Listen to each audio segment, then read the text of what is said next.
That's fine. I'm just going to go live. Hey, welcome to another episode of Super Desperation Radio. We're back in full force, sort of. Yeah, I mean, well... I don't think Kelly's ever coming back. She's got more important things to do now. I've heard she's found a better life. Yeah. It's King of the Nerds or something like that? Queen of the Nerds? It's somewhere like that.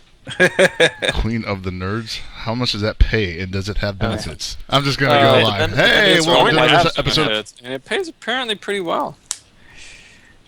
Well, good for her. We'll miss Good her. enough for her, a single human individual. So this week, we have a special guest. It is Fuck Belrisa. Yes, that's my middle name. Fuck. Bell Fuck Risa. So I had a question, just because of my own curiosity. Is that name have anything to do with Bill Reiser from Contra? From Contra? No. Dang. I came up with it when I was like 14. It was a while ago. So it's based on Bell Dandy. Right, I got it. Something like that. Bell Dandy. Wow, bringing it back. Fucking nerd. It's finally over. We never have to talk about it again. All right, let's just get that out of the way.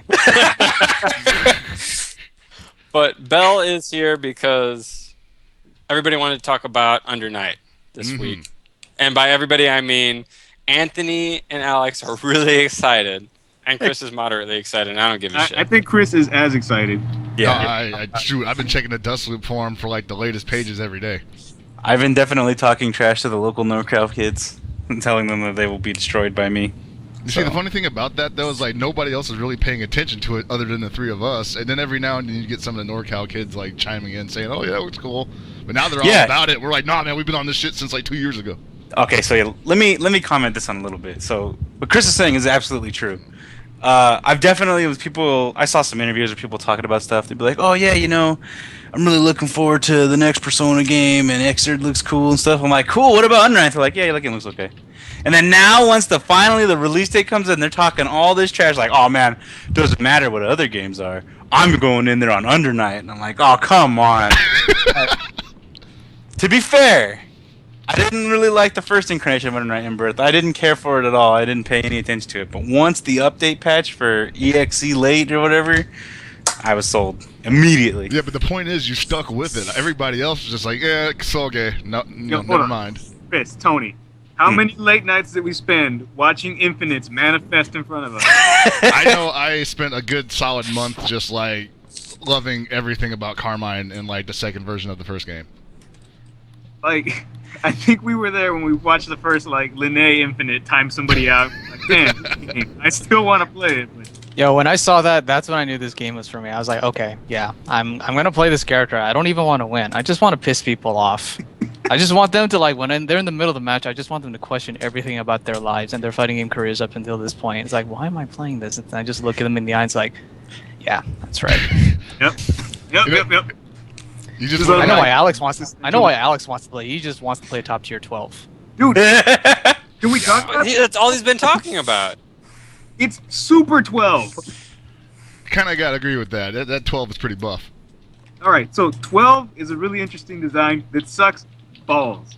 He takes damage like a wet paper napkin. He deals damage like a wet paper. All of his moves are unsafe. His one good normal to poke with can be parried in both directions, completely nullifying its use. And it's like, everything's cool about him except when you actually try to win. So let's take all the shitty parts of 12, take that away, and then suddenly he's this like bird shark that kidnaps people? Yeah. And spits fire? Like, he spits hot fire. He literally spits hot fire. Yes, literally. Let's not forget the command grabs. And he's got, they gave him like, he's got the regular throw is the chili willy, or the droopy dog smash and slam. And he's got like the shake and bake throw now, that thing's Yeah. Alright, so please tell me you're going to be doing the official league. Yeah, he's got the oral throw. And the shake. Are you doing the English move list? Who's doing the English move list? Please tell me you're doing the English move list. I'll do it. I'll write up a fact and I'll name all the things the appropriate names. It'll be spits hot fire, shake and bake, slam and jam, and the kidnapper. Does that mean Mizumi is not going to have our move list for us? What's Oh. Dude, it's already... It's already done, but it's all in Japanese. It's in Moonspeak. Yep. Man, I Can't read that shit. I know. There was actually somebody put out a Gordo combo list today on Dustloop, and I was like, oh, this should be pretty cool because it's supposedly from the number one Gordo in Japan, but the shit was untranslated, so I'm like, I don't know what any of these do. So my favorite move, Grim Reaper. Oh yeah. Let me tell you about Grim Reaper. I know a little bit about that move. It's a pretty cool move. I know all about it. It is probably one of the best reversals I've ever seen in my life.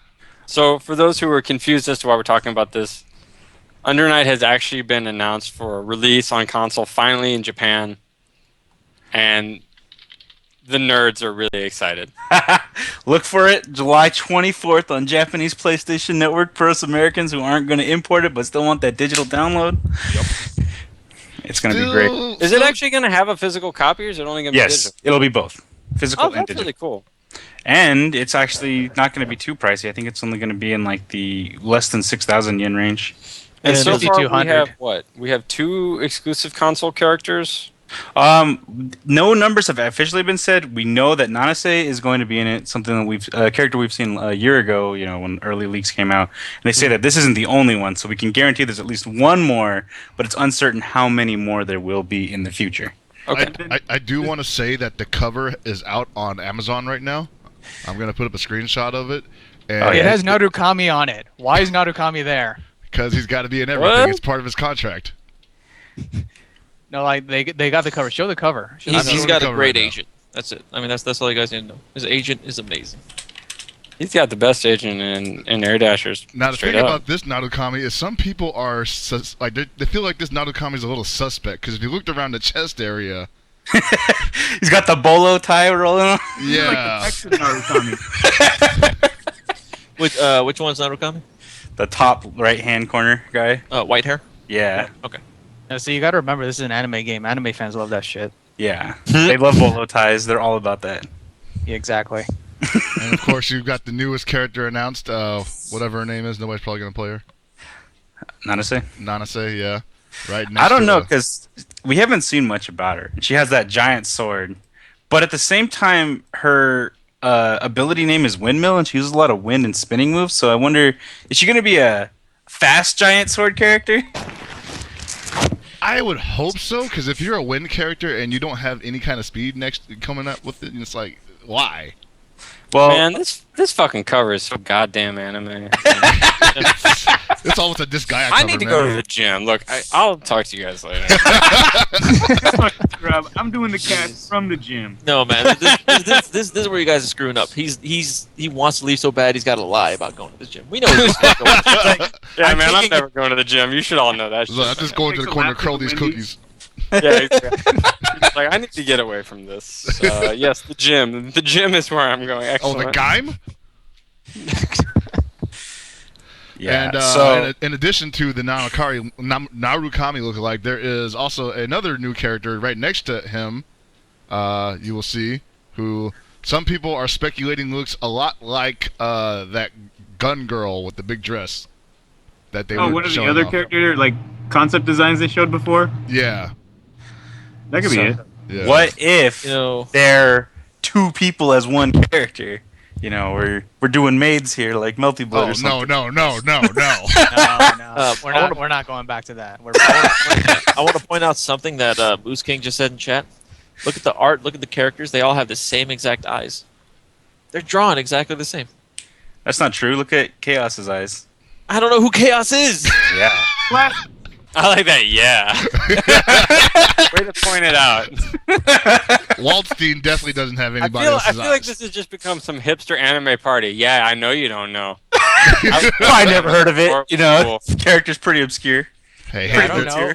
I don't know if you know about this, but they did an interview with the developers, right? And the developers actually said, "Yo, when we're making this, we're gonna make this as anime as fuck." That's basically what they said. dude, they're Yeah, they practically were like, breeding it yeah. for they're making a show practically. They said in like more or less words, like, yeah, we're kind of making this game and it's really not going to appeal to anyone outside of like the hardcore nerds. So we hope that it can succeed. But in Japan, that's amazing because that's all that gets sold out there anyway. That's not true. What else? Yeah. Street Fighter. Yeah, I was about to say Street Fighter 4 does really well. Doesn't BlazBlue beat Street Fighter 4 in numbers though? Generally. Yeah. Yeah, it does because it's anime. Exactly. Virtua Fighter was good until there hasn't been a new revision, so everyone's getting bored of it. Yeah. By the way, it doesn't even matter. The most important thing about this is, of course, the sweet ArcSys logo in the corner. That's right. ArcSys is producing this game. They're distributed out here. Not Hopefully, Probably just publishing it. Yeah, publishing it. Whatever. Hopefully, Wrong word. maybe they get some production involved in it. Maybe they're doing the netcode. No, well, they probably have a lot of the back end and menu system and stuff that they're probably lending to them. Yeah. Yeah. So we're gonna see ArcSys netcode. That's definitely a good thing. The bad Yes. thing is we're Can it not be gonna get it CT once netcode? again. Oh no. Yeah, no rematch. No rematch, dog. No rematch, but because it's ArcSys. Oh, once again, I like that. Thinking about that, that's melted wood, isn't it? No, dude, yeah, without the you're not gonna rematch get that button, shit. that lets you one and done people a lot faster. Yeah. You just beat someone and you leave, and they're like, "Man, I really wish I could learn that matchup, but that guy's being a dick, and he just keeps leaving immediately after the match." And did you send him like a hateful message via like PSN saying like, "Hey man, I would have played you again, but the game thought you were too much of a scrub for a rematch." So, Yeah, it's like one of those games where it's close, but you obviously don't know like what you were doing, and if you like played a couple more matches, you feel like you could concrete it, but the dude's just gone after he beats you. Yeah, you can't even message him because he's like, this user has either logged off or turned off all his Yeah. messages. It's like that's what I do when I win. I'm like, I win, I just stomp the cord, turn off the system, just pack it away to like a corner, and be like, yeah, that guy has to take that loss. Start and just take dancing it to back. some Bob Seger in the living room, like, yeah.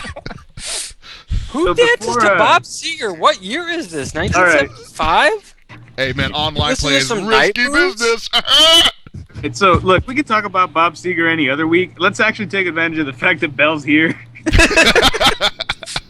No. This is true. Tell me more about Bob Seger. I want No. to find out. He has the perfect victory music. That's all I'm gonna say. End of discussion. All I'm going to say is that Chris has been listening to a little too much Turn the Page. That's all I have to say. The about that Metallica version, maybe. Well, no, we're getting off shit. topic. They both suck. So, what I'm thinking about this is pretty interesting. So, this game is by French Bread, a bit lesser known company in Japan, fairly small, not a lot of money. I think we should give And- some history on French Bread because they may be small, but I think they've been integral in a lot of things that have occurred, at least in the anime fighting community. That's true. But the thing I wanted to say about it is that while Arc System Works has definitely put out things with region lock, like it wasn't the first Persona game, and that was like the only one to have seen it. I don't think there's any really chance for a region lock on this one as well, being a bit more niche, so that maybe they would try to get as many sales as possible out there across I the would not be surprised if the reason that Persona was region locked was not up to Arc System. It was Atlas. It was all Atlas. That would make sense. Yeah. Especially Yeah. because that game would probably sell well in any region, considering its popularity. Mm-hmm. Right. Yeah. Yeah, like the moment that they announced the region lock thing, we all knew that was Atlas's decision because honestly, ArcSys doesn't give a shit. They don't really care. Now, another question I'd like to ask is, do you guys think that ArcSys is actually the best publisher for this? That's Chewy. Dog's going. Yeah, you're going crazy. Why don't we ask this dog? The dog is hype. I think it is probably the safest idea. Did he actually go Realistically, dogs? who else would you ask to publish it? Yeah, that's kind of where I'm thinking. Marvelous. Yeah. Marvel? What? That's a company? Yeah. They do things? Yeah. I'm trying to remember the last thing they did. A lot of stuff. I honestly feel like if you're a fighting game and you want to get noticed, you go to ArcSys. If you're putting something out of Japan. Yeah, that little symbol in the corner means a lot to a lot of people. That's Yeah. true. Yeah. It's I mean, almost look like the Nintendo seal of quality, No, which I will. didn't mean too much back in the day, but I mean, that gold symbol. at least it wasn't, like just some sort of non-licensed game. The gold standard in 8-bit games. I mean, you've never as owned long a as Master it's not a Sengoku Basara X, What? that symbol means a whole lot. in terms of Are you quality. kidding me? People like that game. I like that. No, they game. don't. You gotta remember though, Sengoku Basara X also has that Capcom logo on it. That's true. It devalues the other symbol. But I just like to think of the Sengoku Boss as that one shitty relationship that you don't talk about. But it was fun while it lasted, right? No, Fun, that's yes. the horrible relationship you don't talk about. Like, why did I do this? I kind of wonder what she's doing right now. Put your moves down. You guys don't like TM Revolution when you do instant kills? Man, I really am. You're anime as hell. What the hell? Seriously. Yeah, see, that's what people actually don't know about me, is that I know way more than people expect me to. So. TM Revolution. That guy's like 48 years old. With that, all I know is my friends got that game when it first came out, and after a week, they're like, "Everybody's got infinites." And I'm like, "Yeah, you guys play that by yourselves. I'm okay." It was Yeah. not the best competitive game, but if you like to make people feel bad about playing stuff, then that was great. Obviously, this should just be a game that's like, like your dive kicks or your senior footsies, where it's just like, yeah, you want a footsie. The footsie game is ridiculous. Like, there is so much that you have to control space, and then when you hit him, you got to do that combo, and then if you drop it, you could lose. But it should be way more focused on the footsie aspect, and the infinites don't really matter. Are we talking about Sengoku Basara X again? Because why are you not paying attention? What footsies are in that game? Yeah, like, what? All I ever saw Not the was game like I go to Kenshin. when I think footsies. Did you get thrown? It's infinite. Did you get taunted? Infinite. What the fuck? All right, so go for it, About Alex. these really shitty games. Let's move on to one that went from being really shitty to actually pretty good. And let's Under let's talk about what it is. Actually, let's talk about what it is that makes you guys so excited for Under Night. Grim Reaper. That's why we had you on. All right, podcast over. Everybody go home. That's it. That's all I had to say. For me, I mean, like, when I first saw it, like, I wasn't on the fence with it, guys. It was kind of cool, like an updated Melty Blood for the most part. And then I saw people playing it, and I got to be honest, like, Yuzu Uriha's elbow was like the sickest shit, like during the betas test, where people were just getting hit by that from like full jumps. And for some reason, that was like some CVS one shit where it sticks out for like 30 frames. And It's just like, why is it still active? does What the like hell? freaking like 5 frames of like hits done. You're just like, fuck, why didn't I block it? But I just thought it was really stylish and cool. And at the time, there was a lot of anime games that were coming out that were just straight up disappointing out the gate. Like, freaking Aqua Pizza. Didn't really like Persona. Never really touched it. There was no new Guilty Gear. Was done with BlazBlue. So I was like, well, I could either give up on anime or I can, give this one a chance. And it got pretty interesting after a while. So.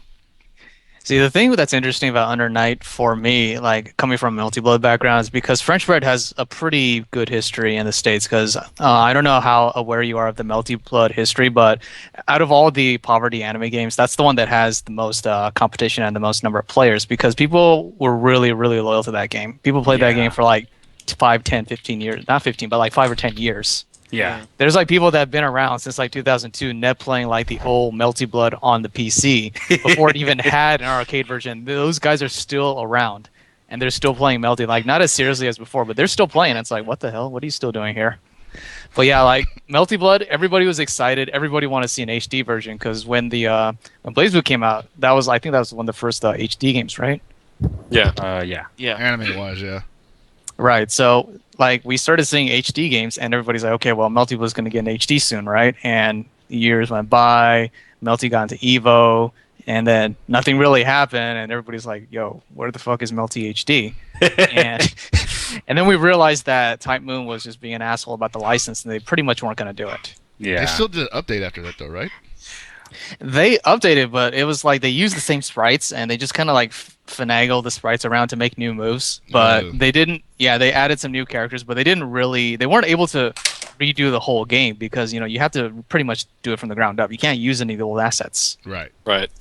So the Melty Blood community just kind of got disillusioned a little bit, and everybody just came to accept the fact that Melty Blood HD was basically never going to happen. So when Under Night got announced, French Bread was basically saying, okay, yeah, guys, we're going to go up against BlazBlue. This is our entry into our original anime fighter scene. So we don't have any licensing problems with these characters. We can do whatever the fuck. And take on BlazBlue, and then they released Under Night in Birth, and it was a pile of shit. Oh, dude, look at this sick 6K combo. 2 weeks later, look at this sick infinite combo. And then the Now, to next be week, fair- look at the sick infinite combo that doesn't actually kill you. Yeah, look at this sick infinite that does less than like this other character's BMB. And then I was looking at the screen, it's like, that's my character. That's who I'm gonna play.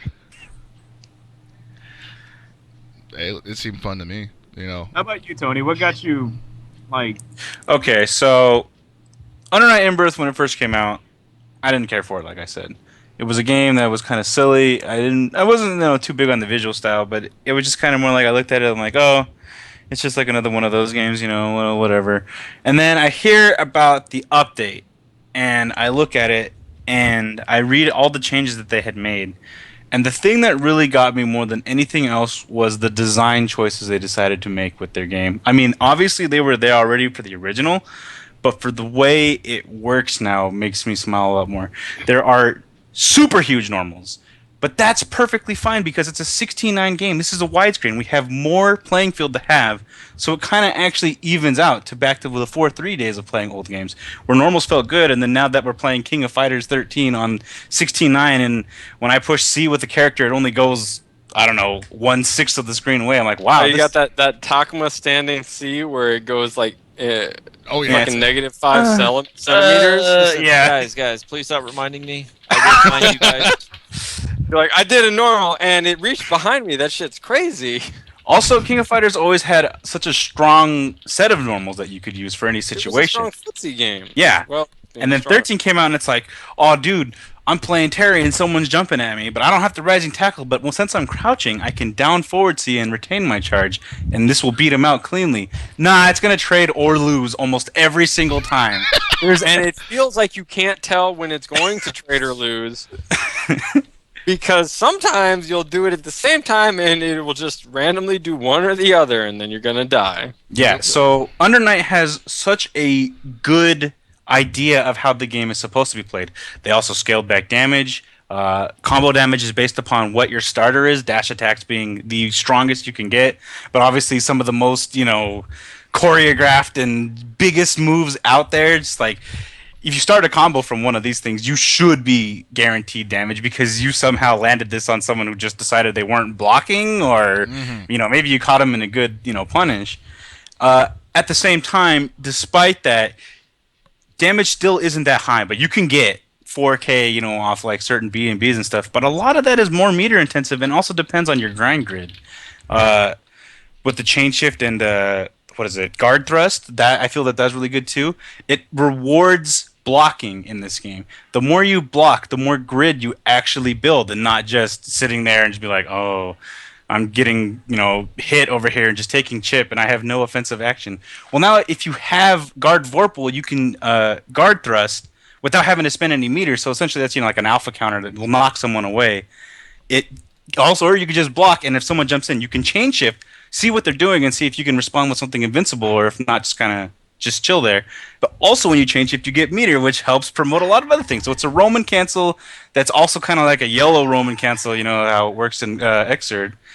And just the way it's played, how it's offensive, you're not super high flying, but there's definitely forward hops, there's shield still.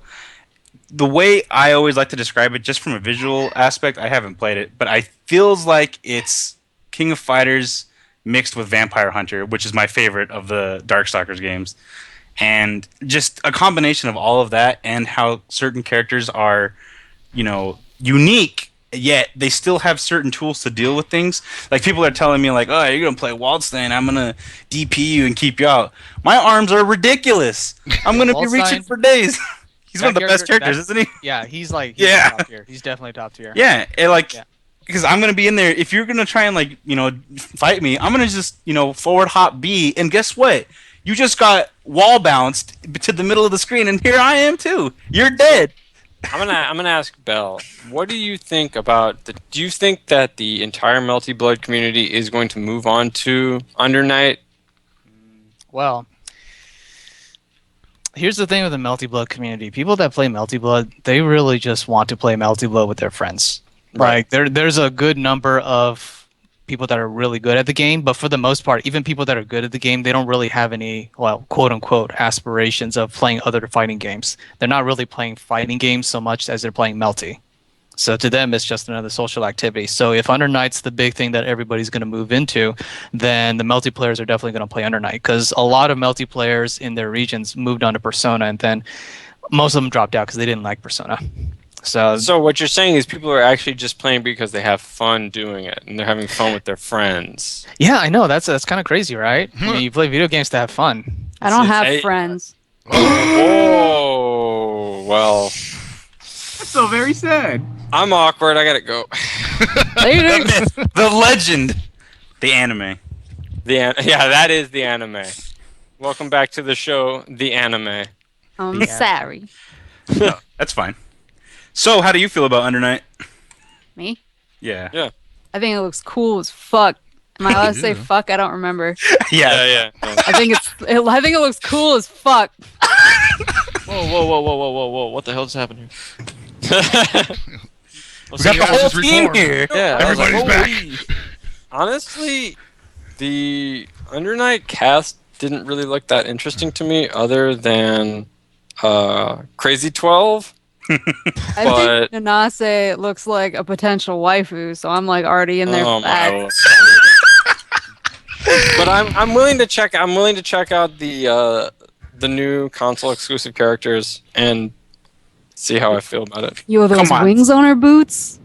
So cool. Actually, Like if she had like taller socks, like her socks shit. are like devastatingly short. If she had like up to the thigh socks, I would be like so in here. Devastatingly short. Really? Is Kelly. this Yep. what's going on now? I just ruined the whole show. Bye. Kelly brought Alex up is a good talking. point. Their color edit or the color variations you can have in this game are pretty neat because what's the They all have names. yeah, Yeah. they all have names, and for what's the Melty Blood character that's in it again? Oh, Eltnum. Sion Eltnum. Yeah. Yeah, Eltnum. So for Eltnum, she either has knee highs, thigh highs, or no socks at all, just because of the way they did their color palettes. Yeah, this is an important thing, you know. Like, Zeta Ryoki is no fucking joke. Yeah. Yo, it isn't. Someone fucking understands me in this call. my Are you telling me? So, Look, I'm just gonna- because I never said anything about it doesn't mean I don't understand. Look, So I'm don't going to worry ask about this question, and I'm sure Paul agrees. What the hell is wrong with you guys? Dude, Thank you, Gibby. it's not a joke. It's a lifestyle. You want to talk about That's my not a life? lifestyle I want any part of. it. Actually, you know, along with that, I'm looking here at just some of Linne. I don't know how to say it. I'm sure it's Linne.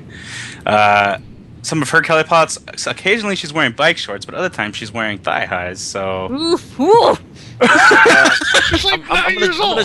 I'm gonna try to steer this away from fan service. Thank you. Thank you. So No. there are rumors of a Skullgirls character possibly being in the game. Has Yes. there been any more developments with that?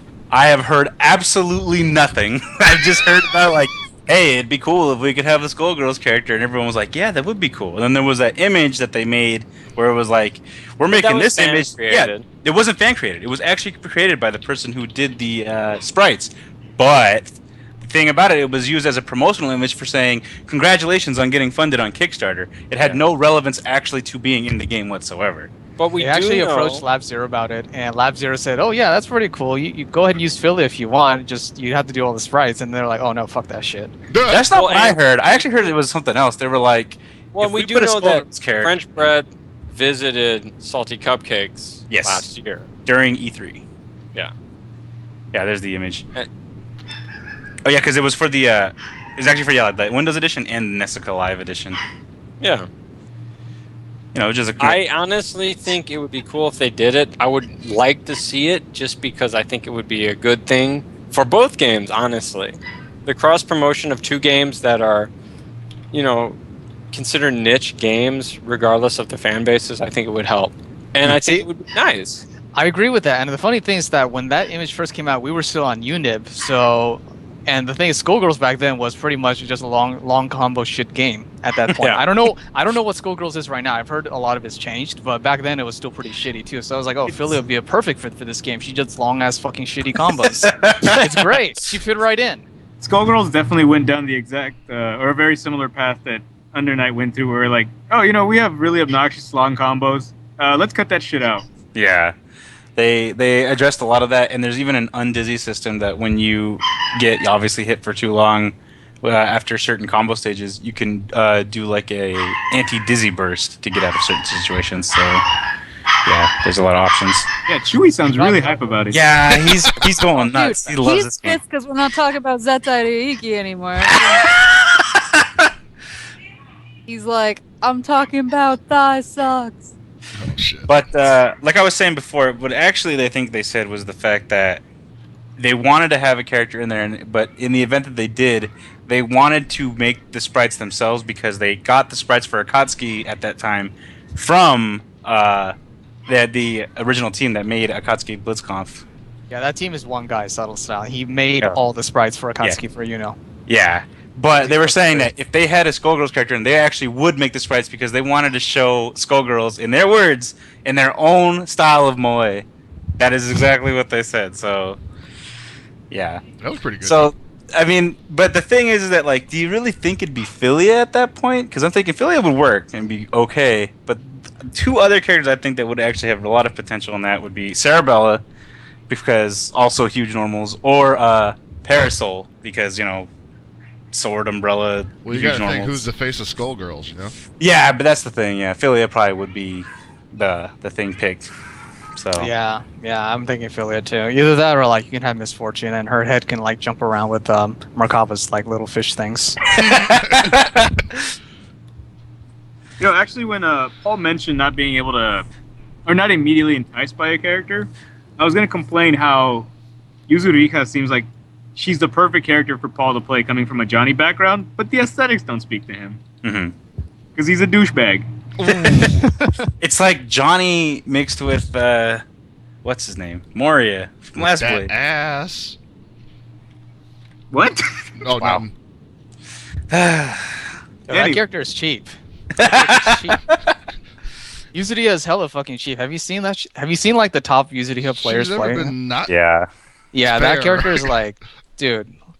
I mean, she's not as bad as she used to be, but yeah, it's like some characters they just can't get in on her at all. It's like a done deal. You've already lost the match. Yeah. We gotta pick wisely.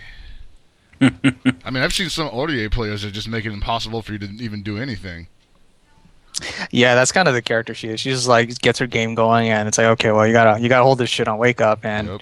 you can't see what I'm doing because this fucking thing's in the way. Barrier, man. It's like, am I going high? Am I going low? It's a grab.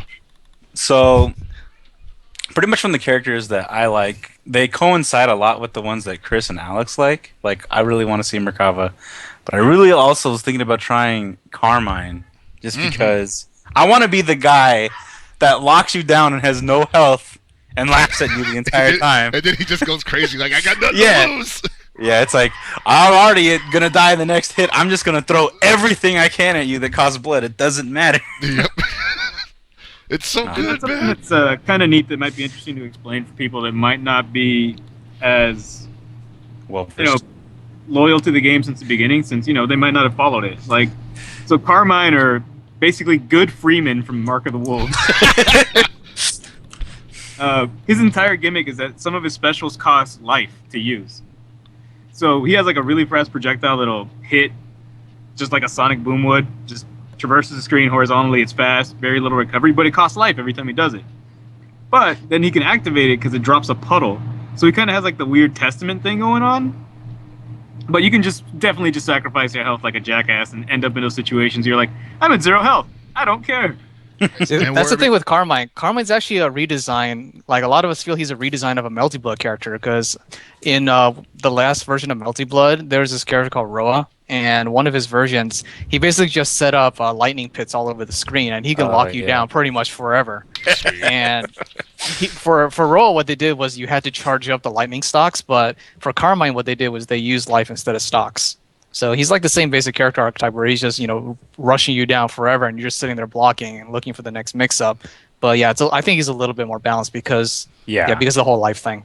Well, there's always that part of the mix-up where he just grabs you and gets it back, and it's just when you grab people, you actually steal health back, and he has an EX version of his regular command grab, which is obviously untechable, but it does about the same amount of damage. I think it does a little bit more, and you get a little bit more health back. But for the most part, they effectively work the same, except you can't tech the EX version. I don't think it can be interrupted either because you just have to escape it. Like it might come out faster too, but I don't know the exact details. I looked at it depends on how. Yeah, it depends on how you're doing the EX command grab because there's actually yellow throws in Unil. Oh really? So, yeah, so if you're in the middle of block stun, you try to grab them, it'll do the yellow flash like in Blaze Blue, and then you have 29 frames to tech it. Okay. Yeah. Can Carmine ever get perfects? Yeah, actually, it's happened.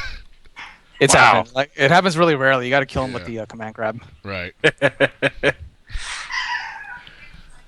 This would be probably a good time to kind of go through like the rest of the cast. So just like a basic idea, like what they all kind of play like. So Yuzurika apparently is like a zoning kind of Johnny kind of character. Like she goes into a stance and then she has options from the stance that all involve like massive sword swipes and teleports. Yeah, just imagine Johnny if Johnny could cancel his slashes into teleports and jumps, and you can slash while you're in the air, and you can cancel those into teleports. And they go full screen. Almost. And they go full screen. Yeah. That's pretty much all she is. I mean, they did a pretty good job of kind of, I guess, taking away some of her options, but even now it's still just teleport slash teleport. Poke full screen, and not that it's like super dumb or anything. Like you still have to know what you're doing, but once you hit somebody from full screen, it's not like they're gonna be safe. Like, oh my god, he only barely touched me, I might be okay. Nope. It's very annoying getting locked down like that. Yeah. See, that's the interesting thing about Yuzuriha though, because if somebody just mindlessly slashes at you, you can actually shield them, and you put them at a GRD disadvantage, and then you can use that to your advantage when it's a Whirlpool time. There's a lot of meter management that might not be immediately obvious. So it's like, okay, well, yeah, you're slashing somebody and you're keeping them out, but they have the meter advantage, which means they can react to your slashes by using chain shift to pause the game. Fun stuff. Yeah, it's going to be a lot of stuff that won't really come out until people get their hands on the game and they start playing matches and they notice this stuff happening. It's like, oh, right, yeah, I can't just do that all day. Should we just keep going down the characters on the list? Starting from Hyde. Started with Hyde, since he's the most, I guess, vanilla kind of character. Yeah. Hyde is he's pretty interesting in that he has like the most tools out of any of the characters, and the funny thing about Hyde is that a lot of us had written him off because a lot of the multiplayers are following the videos, right? So I linked a playlist of this really high level tournament on Twitter the other day called Over the World. And on that tournament there was this really, really good Hyde player, and previously we were all following this one other Hyde player who had really good neutral, but his combos were kind of jank. So we're like, oh yeah, Hyde, like he has a lot of tools, but his damage is really bad, right? So this guy, like, he starts doing above average damage combos, and he's doing them everywhere. He's like doing the mid screen. He's got like full screen carry with no meter and shit like that. We're like, whoa, what the hell? Where did this come from? So yeah, like Hyde, pretty much all around good character. I don't think he really has any weakness. He's one of those characters where he's as good as you are, in my opinion. Yeah, I would believe that. You got to be on point with how you play the character, but if you do that, you should be doing fairly well. Yeah, he's got a DP. You'll be fine. I mean, yeah, he's got DP. In terms of user friendliness, I would say he's probably the perfect character to get into the game with. Yeah. Nothing too complicated about him. So I'm expecting like at least like 800 hides when this shit drops. Then you got the Linne. I think it's Linne. I honestly think it is. It is Linne. Yeah, Linne. Yeah. Well, actually, Linne's name comes from. It's like this Buddhist term for reincarnation. I read that off the wiki. Whatever. Pushes up glasses. Well, actually. But yeah, she's fucking fast. I think she's the fastest character in the game. So she's definitely a character where you don't want to be whiffing anything. You whiff something, she's going to just run in and just punish you. And she used to be a piece of shit who couldn't kill you. But now her damage is actually really respectable, and she has really good buttons. All of her buttons are good. I remember when EXE Late first came out, she was one of the characters I saw that was actually getting the upper 4,000, 5,000 damage range. Wow. Yeah, that I hadn't seen before. But then a couple of weeks later, I saw him like, oh, there's this character called Batista who's like doing 6K off of like optimal starters and all that. But it's like, wow. Batista, yeah, that character is gonna be fun. She's like she's basically a Guile character. She's a charge type, but she also has forward back charge and up down charge. Yeah.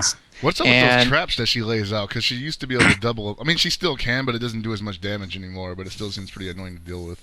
Like those little those little bombs? crystals. Yeah. Those little crystals. What they do is you can detonate them with her normals that have the wings, or her specials, or using the laser beam or fireballs. And when they detonate, they launch the opponent. They can't air tech.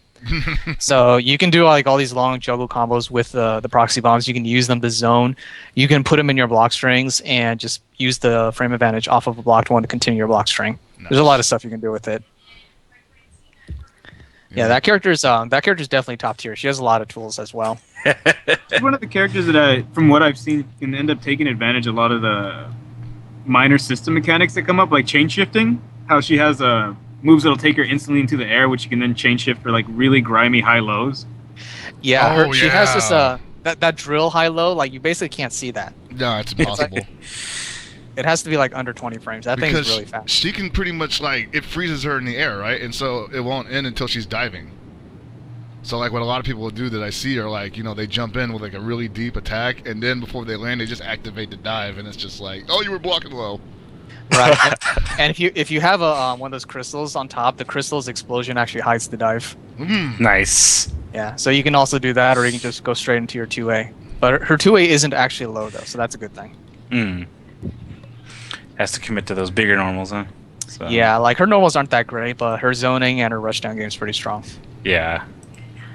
Then we have Waldstein, who, speaking of big normals. Yeah, Waldstein, he's a grappler with half screen normals. They are literally half the screen. Yeah. Like I would make a key mention. I don't know exactly which button it is that you always see them fire off. I think it's B, because it would just make sense to me. But he seriously has the equivalent of Alex's elbow, like standing strong in third strike, where it just does everything for you, right? It's fast, it's cancelable, hits in the zone where you want it. Now make that 40 times bigger. Double it. And comp starter. Yeah, the main thing with Waldstein is that range where he's got all of his normals like swing in your face, that's also in command grab range. So him standing like 2 widths away from you is literally just a mix-up, like right there. If you're in the corner and he's mid-screen, well... It's a mix-up. It's so messed up, man. I love it. The best part is in Exolate, they gave him a projectile. He throws a fucking rock at you. Yeah, that's how I say. People are talking about how they're going to keep me out. I'm like, first of all, my normals are huge. Second of all, I'm going to be throwing rocks. There's nothing stopping me. Oh, man. What a good character that guy is. Cheesing when we saw that one Waldstein player just like chain suplexes. Oh yeah, he's like boom, boom, boom, grab, and then he suplexed the dude, and then he chain shifted, and then did the air grab that like kind of resets him, and then comboed into another EX grab, and then just did another suplex. I'm like, oh, double German! I was loving every minute of it. It was too good. That's actually an interesting point about the resets, because you know how in most anime games you reset in the air, and there's like this big meta game about like punishing the air tech and all that stuff. The air tech resets in Unol are actually Street Fighter style. Oh, really? Yeah, so you flip around, you're fully invincible. But because of that, people air tech and they set up like Street Fighter style cross unders and meaties, like that old ST stuff. Yeah, that's what I love about that game. It's all about the spacing game. Right. If you've been watching like videos, like you'll see Lene, she'll do a wall slam ender and then she'll go in meaty on their like air tech. That's what they're doing. Ah. Yeah, so that's why like they used to favor the slam ender where she knocks them down, but they started moving away from that because the meaty like air tech game was just much stronger. I love it. Also, Waldstein has God press. So how about that Orie? Orie, yeah, that character, she was pretty dominant in the original version because her rising jump A was like Mitsuru's from Persona, where she just like stabs the rapier down, and that's like a rising overhead. It was totally safe, and you can confirm into her super, so people just kept dying to that. Yep. But they took that away in Exolate. It's not an overhead anymore, so you don't see that anymore. Yeah, despite that, it still seems like she still kind of holds you down a little bit if you can get in pretty fast character. Well, like we were saying earlier, like when she knocks you down, she's gonna call out that familiar that just like kind of makes that bubble, that barrier bubble, and it's one hit without EXing it, and they have to block it, of course, and then she can come in and do a high-low, or she can grab. And I didn't want to play Persona. Yeah, she's that Persona character where it's just like she's full screen, she calls out that familiar out, and you're just like, fuck. Time to guess. She's definitely a mix between Melty Blood's CL and Mitsuru from Persona. She's definitely a mix of those two characters. Yeah. Oh, man. She still has pretty decent damage still. Yeah, the funny thing about Yuno is that originally everybody thought the damage was nerfed because, we were seeing like 2.5, 3,000 damage, and we're like, man, this is garbage. What the fuck happened? And now everybody, like, when you watch Over the World, everybody's optimizing to like 3.5 or higher. Yeah, that's what I like about the game, though, is that you won't die in one combo. And it's more, roughly around like 3 that you get. And I like that. Unless you're sad. Yeah, well, yeah. It gives you a chance to, really try and come back. Mm-hmm. And I like that. The two guesses I hate, or the one mix-up where it's like, I got you, and now you got to deal with my mix-up. But this, I think, is kind of a fair amount of doing damage, because dealing damage is amazing. I think anybody plays the game because I want to do some damage. Yeah. And, still giving people a fair shake at not just getting blown up because they, like, guessed wrong once.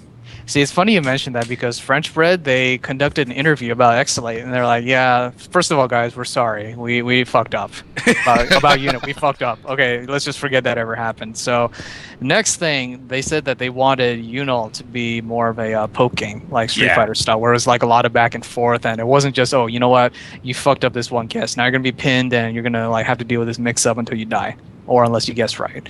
So they said, well, that's not the direction we want to take this game. So we decided to just rework everything. So now you have Exolate, where it's like you have a lot of that back and forth. Yes. Oh, so they didn't want the game to be Persona. Yes, exactly. See, this is why I'm actually interested in this game. For someone who just really comes from like a strong, spacing background and just like things like that, it has such a good amount, that was at least conveyed to me via video and what I've read. I think that's an interesting thing, is that a lot of Air Dash games, especially ArcSys games, are so strong on offense that there are a lot of people, older school players, who think that there is no neutral game because offense is that strong. It's like, well, yeah, neutral is important, but then I knocked you down, and hey, guess what? I have 18 mix-ups and set play. Right.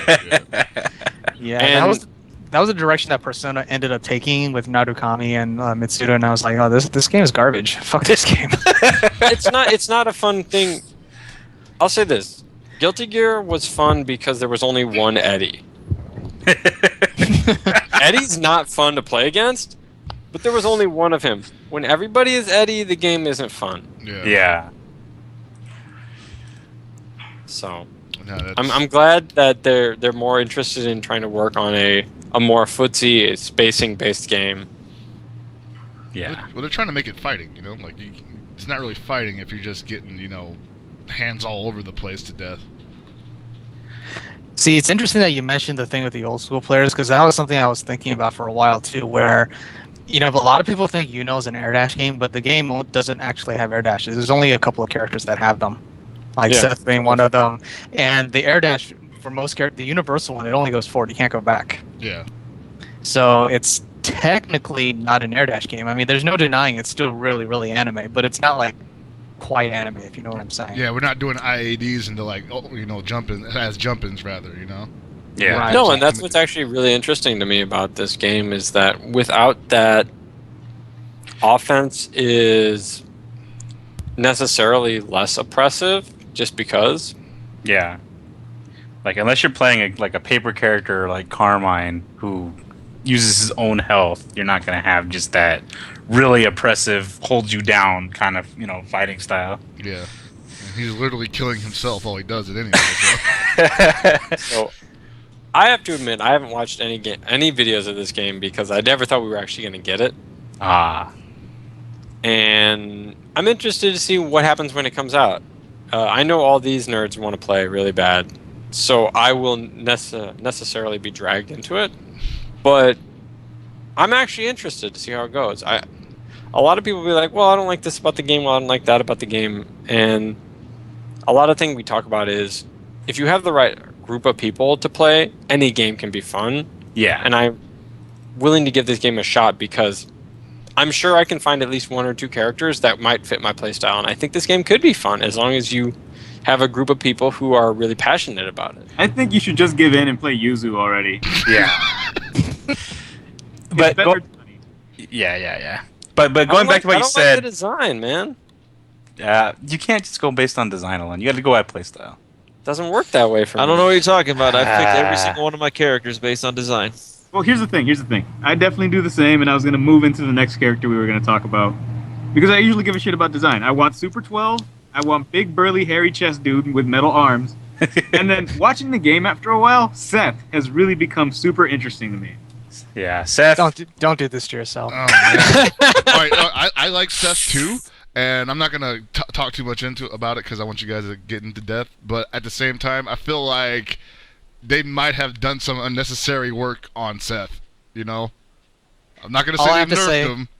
All I gotta say about Seth is that he's super kawaii desu if he was in a fighting game. Wow. Damn. Wait, Damn. so he's drunk all the time, past that next level? He's like a really, really easily snappable twig with cool hair. Wow. I really do like the idea of his fireball, though. How it kind of sits there for a second or two and then fires off. And if you get hit by it, it holds you in place, like for like a decent amount of time. Yeah, that was a great idea, and it's still a great concept. But the setup to it is lacking a little bit.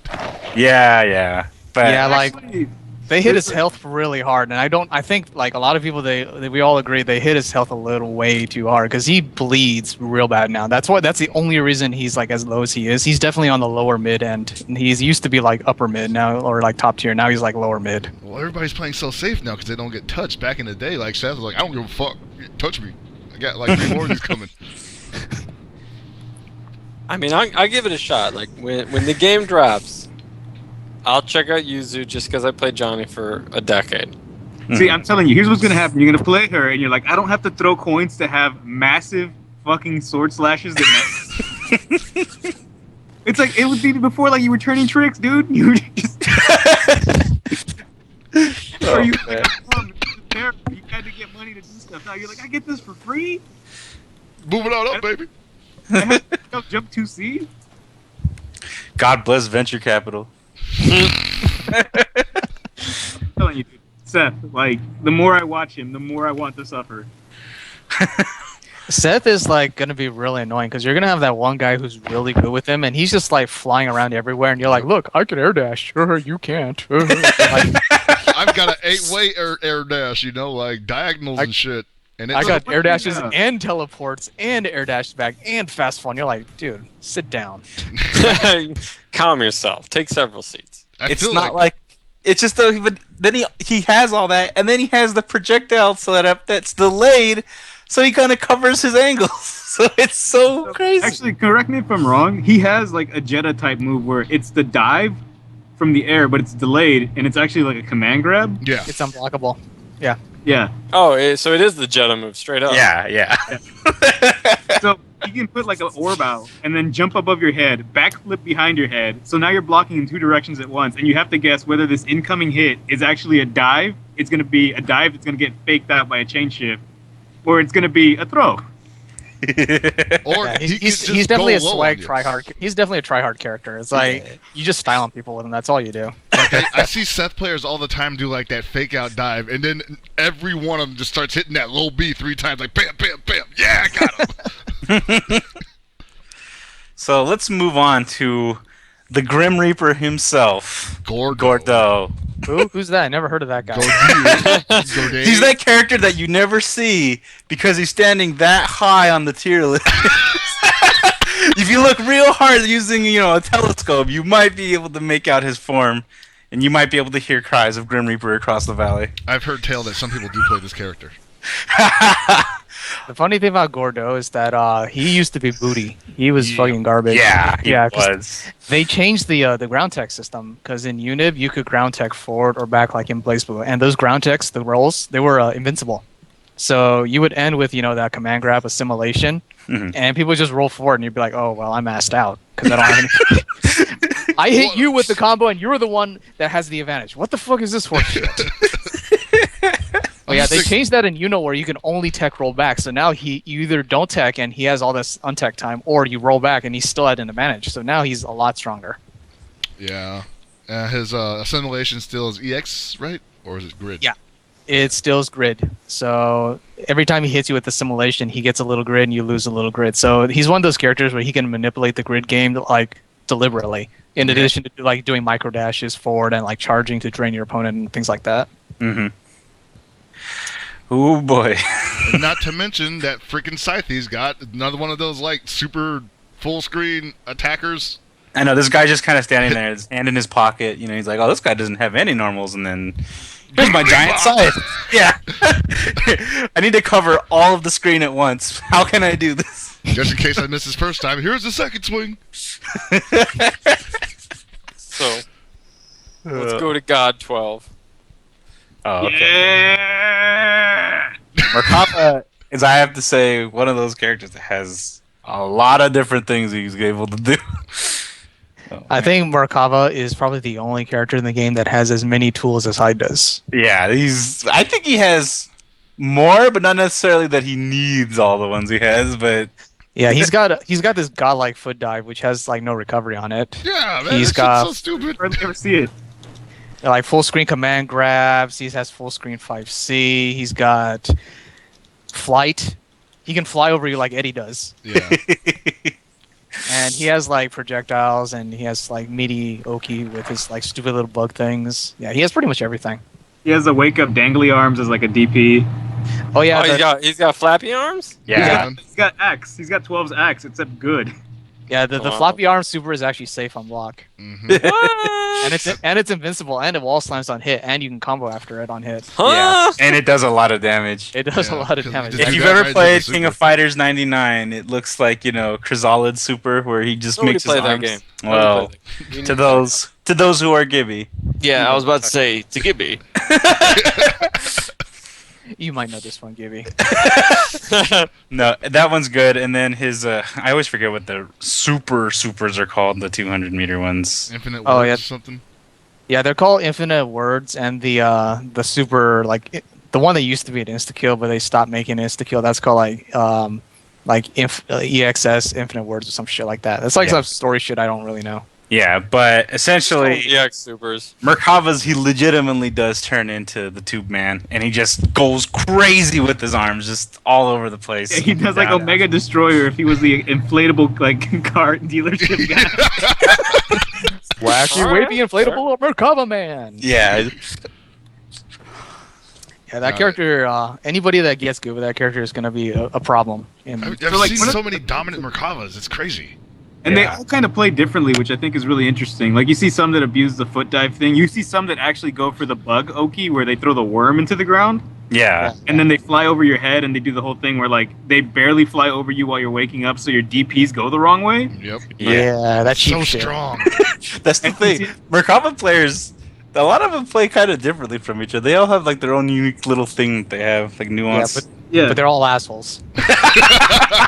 like there's definitely one I've seen that just does like dangly hands all the time. He's like, hey, the DP moves forward, combos off of it, don't care. I don't want to think. I just want to do the moves. And the fact that he has like massive air normals, and when he's on the ground and dashes, he's super small. He's like Venom dashing or 12 walking. Yeah. He's 12 walking. It goes under fireballs. Yeesh. Yeah. He's another one of those characters that I really am interested in. Just because he's such a problem, he has all these different things. Yeah, he's a problem. Yeah. So he has that throw on hit. His arm stretches out and it goes full screen. You can do it forward or diagonal upwards. But does that thing have a disjointed hitbox or hurtbox? It does actually. But Yeah. it's so hard to trade with it because realistically, do you really want to stick your hand in the blender right there? No. Not really. if you block, it's not gonna grab you. But if you throw something out, he might just straight up.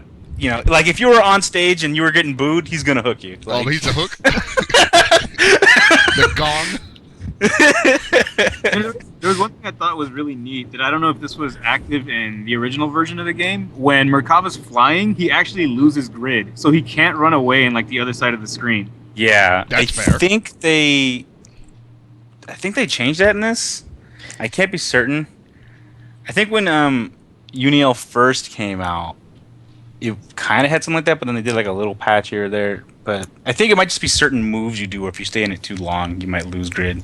Yeah, like I know that was a problem with Batista too, because she had infinite flight on one of the earlier versions.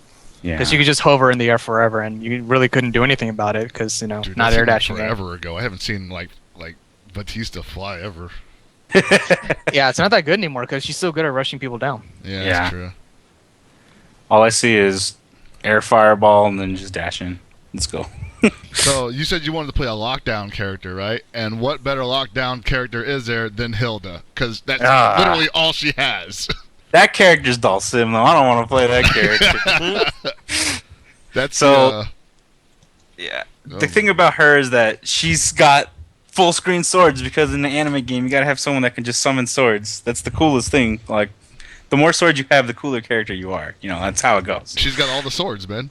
Yeah, but essentially you're doing all these kinds of new 13 kind of swords flying around.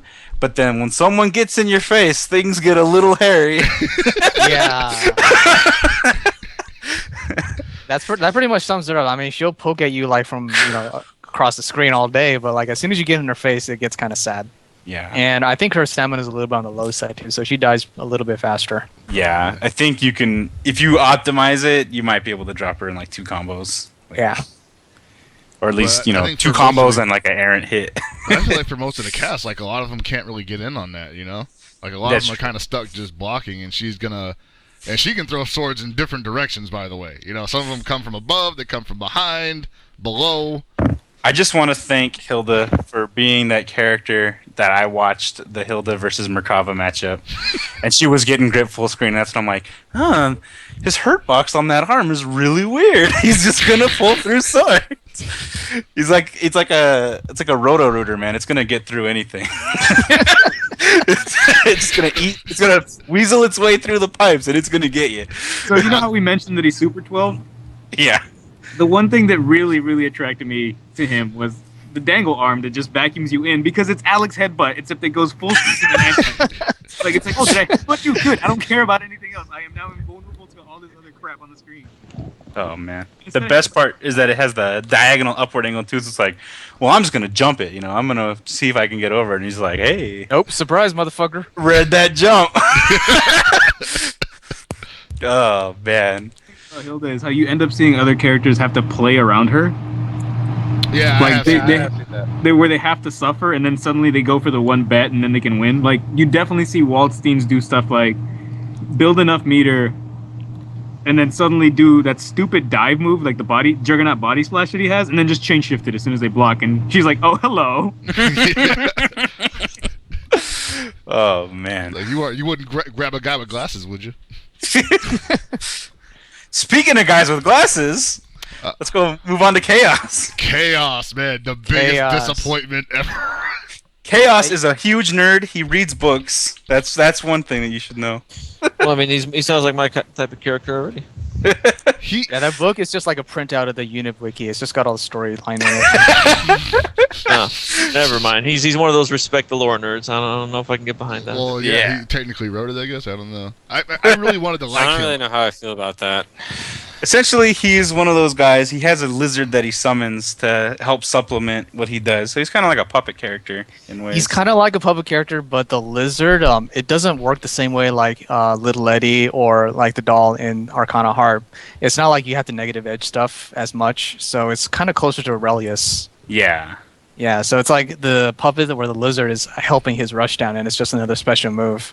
But it's a little bit different from Aurelius, where it doesn't really follow you around, because you can make him move towards the opponent. Yeah, you can control it separate from Chaos, which means I guess in a way you could technically hang back and let the lizard do all the work, but his moves yeah. are really linear. Yeah, it's a little bit linear, and that's the problem with him, because his pressure and his offense are pretty linear, especially for a puppet character. Yeah. Like I was expecting Chaos to be a very almost I don't want to say unblockable, but damn near. Nope. I mean, I would never want that to ever happen again, but I thought Chaos would be pretty close to it. But they did a pretty good job avoiding that, so. The funny thing is that, you think he's bad, but then on the last tournament, and there's like 2 really strong Chaos players, and in the last tournament, he got pretty damn far, and he beat some of the really like high-ranked players as well. So I think that character is like still all really unexplored, personally. Yeah, definitely. Because I think as far as like a puppet character, he might be too honest. So like you have to resort to being grimy in different ways. Like since he has like a command roll, right? Yeah. So he can do stuff like set lizard and then try to roll through you, or go for cross ups. Yeah, see, he's got a command roll, and he's got a move where he puts the dog in the ground, like the giant drill, right? So what he does is he puts the dog in the ground, then he rolls behind you, and the dog comes up, and that thing's an untechable launch. So yeah, you eat all that damage. But then like his Oki is not really good, Right? Because he can't really do that much to you on wake up. So here's a question I've been asking myself because I'm not too certain about it. Maybe you know something about it. Can he only use the lizard once mid combo? Because I see that there's that light that lets him do a move, and when the lizard is activated, it turns red. The red means that it's attacking and that you can't control it, but you can actually cancel the moves on each other. So you can have the lizard do like the little tail slap thing, which puts it in the air. Yeah. Then it's like you can cancel tail slap to fireball, tail slap to fireball. So you can cancel the lizard's moves into each other. Okay. Because when I first saw people doing combos, they would use him, and the lizard would only do like one thing, and he would just do his regular B&B without using the lizard and be like, "Yeah, I got 1,800 damage. I'm doing real good, boys." Yeah, that was real sad for a while. But yeah, like you said, he seems like he's really unexplored, and there could be a lot more potential. I do have one question about him though. What is that massive like book wall that he sends out? Is that a special or is that a normal? That's his 6C, and it reflects fireballs, and it's really fucking fast. Wow. That sounds really cool. It also wall slams on hits, so you can combo off of it. So yeah, like he can actually outrange people with that move and the lizard. Damn. Because every time I see somebody get hit by book wall, it's like, how do you get around that thing? Jesus. Well, they had to give him something, right? Yeah. So yeah, like honestly, I think as time goes on, like as you see like Decimo and purple people play more, you're gonna see that character get up a little bit stronger. Like he's not gonna be top because his buttons just aren't that good. But yeah, he's gonna get better than where he is right now because he's like I think bottom like 5 right now. Yeah, I'd say. Moving on, these are the guest characters, I suppose. Starting off with Eltnum. Some of you might know her as Cheon from Melty Blood. She's got like... Yeah, she seems really good. Okay, I'm going to say this, and this probably isn't fair, but I think that she has the best song in the game. Like, but to be fair, it's the Melty Blood opening song, so... It's alright. I honestly like it a lot. So. But yeah, the character is cool. You know, she has like a bunch of like little things about her. She seems similar to the style of the character. I never really played much Cheon in Melty Blood. Well, I think she's one of those interesting characters because she can kind of play both sides of the spectrum, where her gun is, you know, pretty much an instant full screen projectile. Yeah. And on top of that, she's super fast. Her normals are, for some reason, they look stubby, but they're pretty good. And then the wire supplements the range. The wire. They actually made her better than from Melty Blood, which is kind of funny. Oh man. She also has like this just frame reload shit now. Oh yeah, she can active reload like in Gears. Yeah. What? Yeah. Does she get the flashing? Or does she get damage? Yeah, she gets the flash. Sick. Yep, and she's got an EX bullet that's like, you know, Viper Beam. Yeah, see, like in Melty Blood, she shot at the fucking ground, and it's like, what? Yeah, the she you still have does a that. gun. Yeah, but now she shoots forward too, and it goes full screen. Yeah. It's so funny though. Everybody's gonna get shot, is what you're telling me. The diagonal down angle on the shot is so good though, because I definitely watched a match and it was just like start and boom, just shot him in the leg and they got popped into the air. Just like, oh man, what a great way to start a match. You pull the Indiana Jones. Actually, Tony, I don't know if you noticed. I think it's the EX version of her DP. It ends with take no prisoners. Yeah, I saw it. It's like boom, boom. Wait. Drop So him. she can just run away and shoot you all day. Yeah. It's not full screen. It's like 4/5 of the screen. It's like if you're standing in the corner, you're not going to get hit. But it's essentially a rectangular hitbox that is active like a hit scan weapon in a shooting game that just has a limit. So yeah, you just go boom, boom, boom, boom. I mean, you have to reload, but then you get the stronger bullets if you time it right. So Yeah. there's that. So it's actually the sad thing behooves you is- just to waste a clip. Yeah. The sad thing is like there's only actually one like really really good Elden player, and that's Sanaru. But like he's one of the gods. Of, Yeah, yeah. So he's the only like good Elden player, but he's like kind of all you need. Yeah. Because that Elden's character's definitely strong. Yeah, that's a good character right there. A lot in the early levels of early days of Uniel, I saw a lot of Eltnums, and they were dominating. They were going for that freaking vertical kick infinite, which was pretty sick, but it was like, come on. Yeah, funny thing about that is that when they had her in Unib, her BMB was basically every infinite she's ever had in Melting. Because she would do the slide kick infinite, and then she would do like the jump C infinite, and then she just kind of go between. She just keep going. You're like, dude, when does this shit end? Yeah. And then she change shift and start over, and it's like, what the fuck? Her standard grab was like, what, like 2,000 points of damage? Like, it's like a one hit, like, 1/3 of your life, pretty much. Fuck! Actually, I like that throws do good damage in Unib. Like, Oh, yeah. you They're like- don't really see that anymore. They're like roughly around almost 2,000 to like a little bit above 2,000, I think. Yeah. I think there is a gut system too, isn't there? Under Is Night. there? I think only at the very end, kind of like a Street Fighter style guts, where I'd be really surprised if there wasn't a gut system because every fresh bread fighter has had guts. Every Yeah. Other than the grid system, I can't really think of... Because the grid actually increases output of damage, right? yeah, when you're in a Vorpal. Yeah. Yeah. Okay. Well, that's interesting. I Yeah. mean, not that it matters. Back in Unib, you were gonna be dead if you got touched anyway. Yeah, Gut Pretty system much. be damned. but they overhauled the grind grid, so that's Yeah. cool. Back to the grind. And then Now for Tony's boy. That's right. Akatsuki from Akatsuki Blitzconf. Now that's a character that I really also want to play. don't. He doesn't seem very good. No. I don't care. When I played Akatsuki Blitzconf, he's the one I played because I was always like, hey, I'm going to play the main character. I want to shoot fireballs and dunk on people. It's going to be great. He can Well, I still got do news all for that you. stuff. I got news for you. There's two other main characters in this game, and he's outclassed. Ah, it doesn't matter. I'm going to play him, but Waldstein's going to be my number one probably. So I think for Yeah, I think for a quote unquote bad character, Akatsuki will cover all my good matchups when I don't want to win,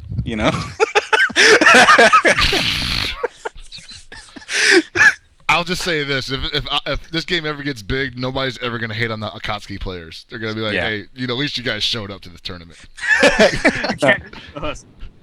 Oh man, it's just like I was looking at it and I'm like, oh cool, he's gonna be in the game, and I see him like, wow, his normals are so stubby. He suffers from the same problem that I didn't like about other 69 games. Well, See, that's I the feel like funny- it- Oh, go ahead. That's the sad thing. Like his normals are actually pretty much the same as they are in Akatsuki, and they're actually better because he can do like multiple launches off his 6C, that like uppercut. Yeah. He can do loops off of that, and so it's like you couldn't do that in the original game. So he's actually better in a lot of ways, and he can do relaunches. If only But- he was in Akatsuki Blitzconf. Yeah. It's like Well, At this- I at think this that- point, but I like- think that's kind of cool. He was in there basically as a fan service character. oh yeah. And the last thing you want is the fan service character to be god tier. That's true. You Yeah. don't want to outclass your own characters. Yeah. Because I mean, Eltnum's in here for Melty Blood, but Eltnum was an original. French for- character. Yeah. Yeah. I think honestly, if he's viable, I mean, I've heard he's considered really bad, but as long as he's viable, I think that's pretty cool because, like, hey, guess what? We did this whole crossover thing, and guess what? We have this character here, but he's not going to outclass our characters because our characters are the best. I will I say mean- he can probably do the most damage the quickest. Yeah, he does really quick damage, and Yeah. his combos are fairly straightforward. But Yeah, the thing with Akatsuki is that if you look at it on paper, like he's not going to beat Batista, he's not going to beat Merkaba, he's not going to beat Yuzuriha or Hilda, yeah, and He needs that's to like teleport. 4 characters already. And like Waldstein gets mix-ups just by standing next to him. oh man, And, like, He's got a Waldstein's like, DP sup. though, man. he's got reflector. I'm gonna parry everything into Dude, my like- auto counter. Or something. The moment where I knew that Akatsuki was not going to be a good character is when I saw him playing against a Merkaba. He reflected Merkaba's like 5C. That's that full screen like arm. Yeah. And like the counter like just whiffed because he was fucking across the whole damn screen. And I'm just like, yeah, this character is not gonna. If Reflector worked like it did in Akatsuki Blitzconf, then maybe. That is how it worked in Akatsuki. It didn't pull him in. It didn't. Nope. But can you keep mashing it? I thought it was like an auto counter once it activates. Yeah, but the thing is, it can still whiff. But it's just that you didn't really like reflect full screen arms in Akatsuki Blitzconf. Yeah, but in Akatsuki Blitzconf, you can just keep reflecting, which was a bad idea because someone would just shoot a fireball and lock you down while you're reflecting and then mix you up. Yeah. But, I mean, at least I could have spammed it. At least in this game, if I just wanted to like chicken block Reflector the entire time, it might have got somewhere. Yeah, I might have got somewhere. That's probably not a bad idea, actually. I think it's only a ground move in this game, though, so... Oh, really? Yeah. Can't make it too strong, dude. Like, I mean, are you really gonna have a parry in your game that like nobody else does? That you're gonna be just really good?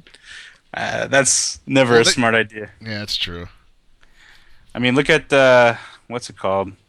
SVC Chaos. Hugo had a parry, but it was awful. So, that's why he was awful. The whole game was awful. True. But that pretty much covers all the characters other than Nanase, because nobody knows how she's gonna play. Do you guys think there's going to be any other characters from any other games showing up? We've talked about Skullgirls a little bit, and obviously French Bread has not been too shy about including other game characters. Is there anybody you guys would like to see? Narukami. Do you actually think that's a thing that would happen? Well, they're being published by Arc System Works. They might have I don't see it happening. It's not Atlas, though. Atlas is the one who owns Persona, though. Oh, you're right. But if I could have an Arc System Works character, I want Kunio, even though it's Million. I don't care. They make all the games these days.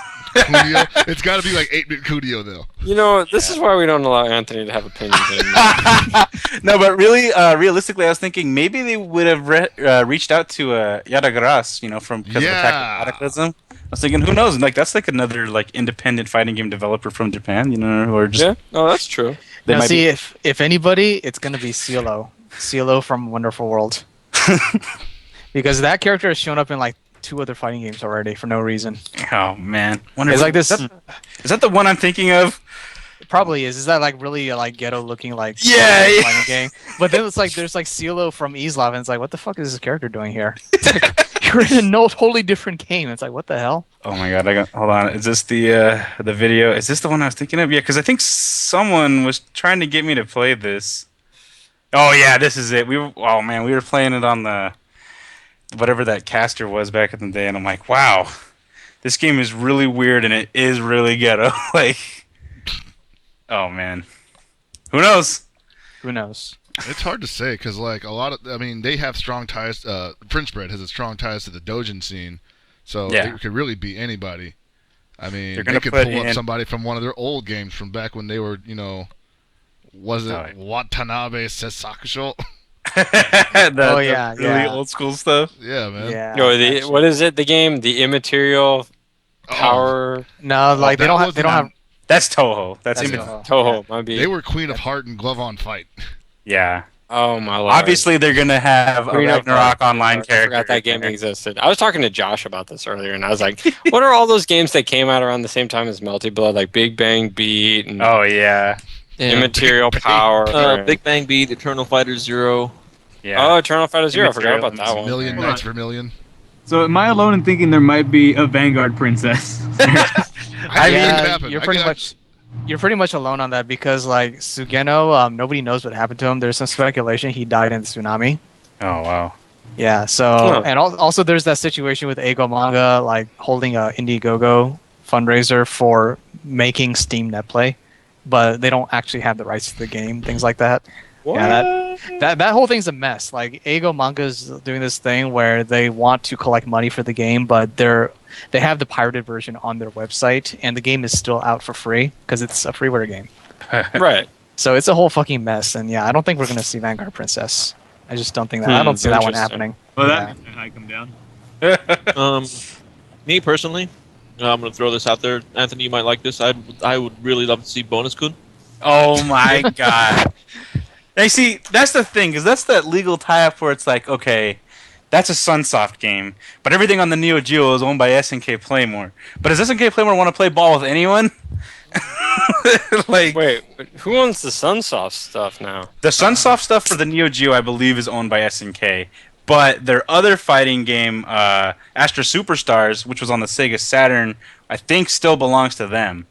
Sunsoft, Yeah, but does Sunsoft even really exist anymore? I think they do, but I think they only do like contract work for like other places.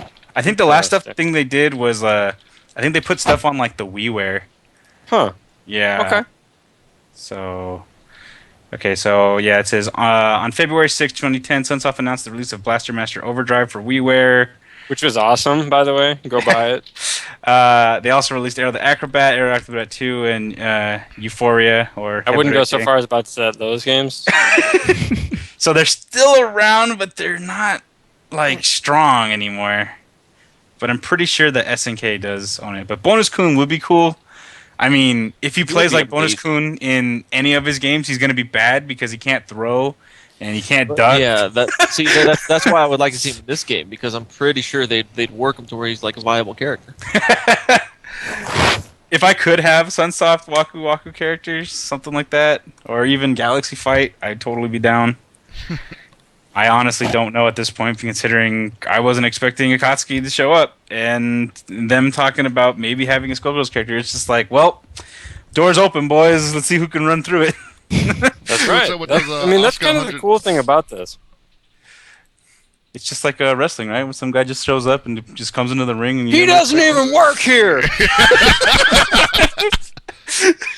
It was Naruto. You know that. You know that feeling when you were watching wrestling in the early '90s and you just saw somebody do a run-in. And you were like, you're like, who is this guy? And you're like, yeah, I saw this guy on the other station a week ago. Yeah, crazy. Sid Vicious. What the hell?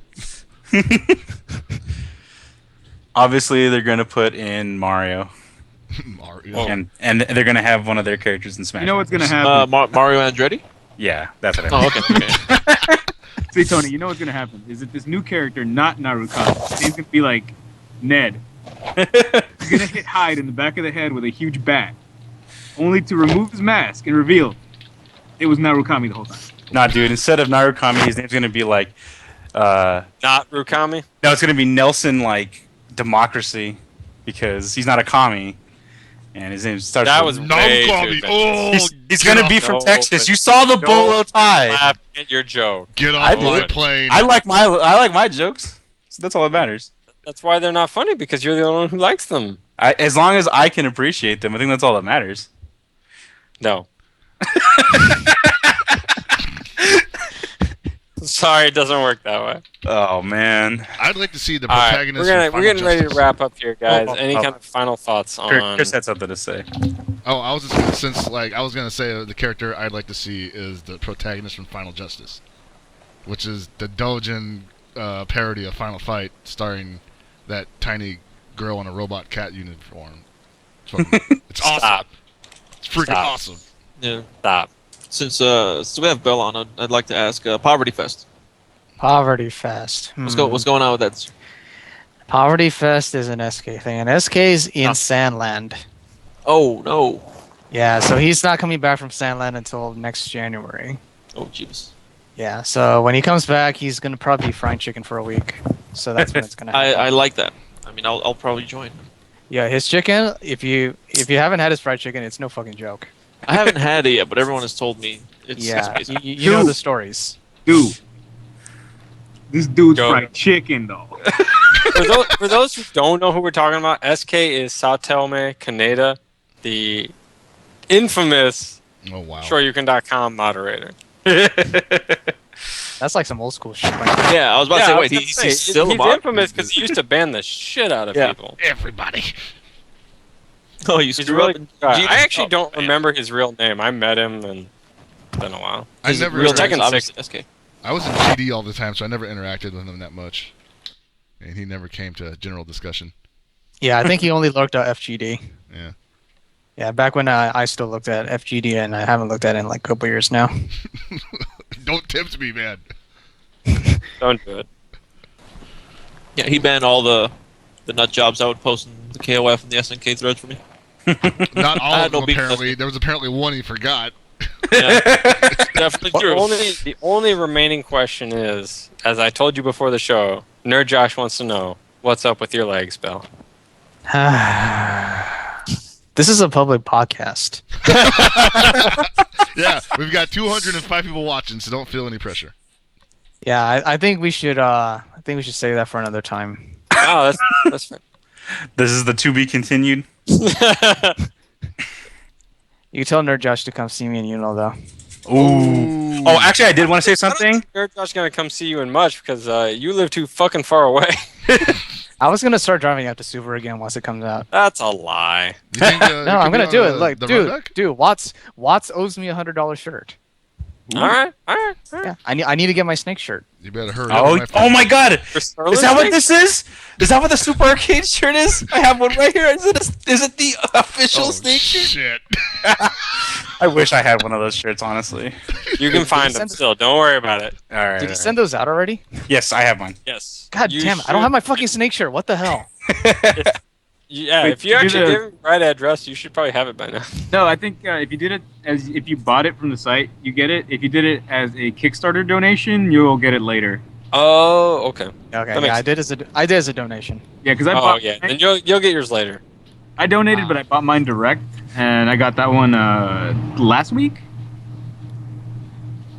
I still have to go down there and pick up my shirt. You gotta pick up my I told him to hold mine. So there is something I wanted to say. So I went to Game Center this weekend because I was in the area. You went outside? And- yeah, right.